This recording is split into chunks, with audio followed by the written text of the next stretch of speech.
Hi, welcome to Home Video Hangouts. I'm Cody, and in this video, I'm going to share why I still use streaming services as a physical media collector and why I believe streaming services can still provide some value to physical media collectors. So I've talked a lot before about the problems with streaming services and how you don't really own any of your content with streaming services or buying things digitally.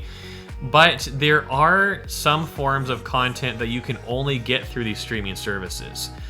For example, different streaming services will come out with their own exclusive series, and sometimes these are later released on physical media, but many times they're not. One example of this would be Ted Lasso on Apple TV. Apple TV Plus makes a lot of their own proprietary content, and Ted Lasso was an extremely great and successful TV series. And it's not available to purchase on physical media, and there's no plans to make it available anytime soon. So Apple TV Plus kind of has a monopoly over that, to where you have to subscribe to their service to be able to watch that. And another example is the TV show Severance, which is another great one on Apple TV Plus. That has no plans for a physical media release. So these are all examples of great shows and great movies that I think can add a lot of value to someone who's interested in movies and film and series, and you have to have one of these subscription services to watch these. So it doesn't mean you necessarily have to subscribe long-term to all these streaming services, but I always like to keep an eye out on the internet of what's being newly released on these services. So if I see something interesting, I could subscribe either just for a trial for one of the services, or just subscribe for like a month, kind of binge watch one of these, and then cancel again if there's nothing else I'm interested in. Then at least you're able to see these things and experience them, but still support physical media primarily. It's unfortunate that we have to do that because we don't have physical media releases for these, and hopefully that will change over time as we see an uptick in popularity of physical media. But it's just another thing to consider, that some content is great that is only available on streaming services. All right, now my next point has to do with financial value. So when streaming services first started, they were a great financial value, and that's changed over time as they've done a lot of price increases and everything. But one way you can still get good financial value out of a streaming service is using it to try out different forms of media.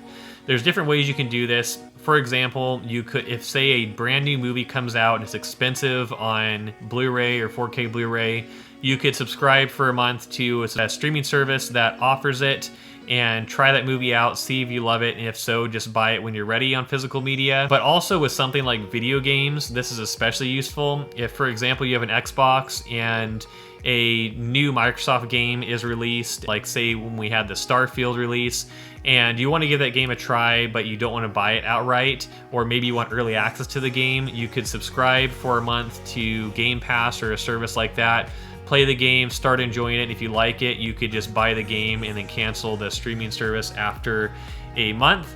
So streaming services can be a great affordable way to try out forms of media before purchasing them permanently. I wouldn't, overlook that as an option, because it can be more affordable than buying the physical media in some cases, but also not every case. In some cases, it can make sense to buy a form of physical media, use it to your heart's content, and then sell it again.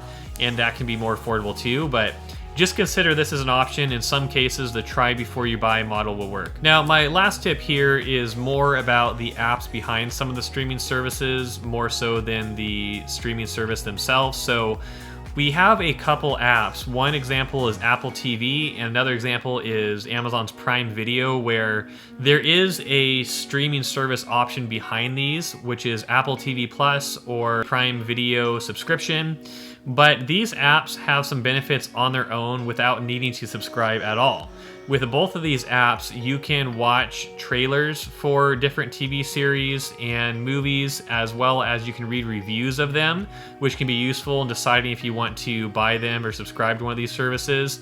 And in addition to that, if you buy physical media and you get digital download codes, a lot of times you have the option to where you can redeem these on Apple TV, for example. And I found Apple TV to be one of the best digital apps for having like a digital movie collection. And if you're purchasing physical media and you have these digital download codes anyway, you might as well redeem them somewhere unless you're going to sell them. And I think Apple TV is one of the best places to do that because they have a well-organized app. And they do have some high quality content on there where you can watch trailers and learn more about other films and series that if you want to discover something new. So keep in mind that there are value in these free apps outside of just subscribing to their subscription service.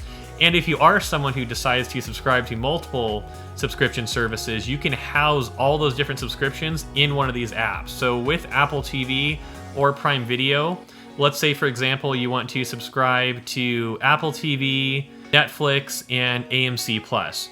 You can subscribe to all of those through the Apple TV app and then just open that app every time you want to watch content on one of those services, and then all the content of all those services will be available in that one app for you. So it's a lot more convenient if you are someone who still subscribes to streaming services in addition to collecting physical media, and so don't overlook that benefit as well. So in conclusion, there are a few benefits out there still to streaming services. By no means am I saying that I prefer streaming services over physical media or that I think they're better than physical media, but I don't think we necessarily have to choose one or the other. There can be benefits to both. And ultimately, I'm someone who enjoys movies, I enjoy TV series, and these are all just different options for how we can consume those things. I go to the movie theaters as well. I have a subscription to one of the movie theater subscription services, and I enjoy using that as well. And so you have to decide what works for you and what makes the most financial sense for you. I think where we are in 2024, there is benefit in having both of these things, but I would never advise subscribing to a subscription service that you don't use or that you don't see value in. I would just say keep these benefits that I've shared in mind and do what makes the most sense for you, because regardless of how you consume your media, you are supporting the creators of this content in some way. So let me know in the comments below what your thoughts are on whether streaming services and physical media can coexist. And if you enjoyed this perspective, hit the like button down below and the subscribe button, and I'll see you in my next video and we'll keep talking about physical media.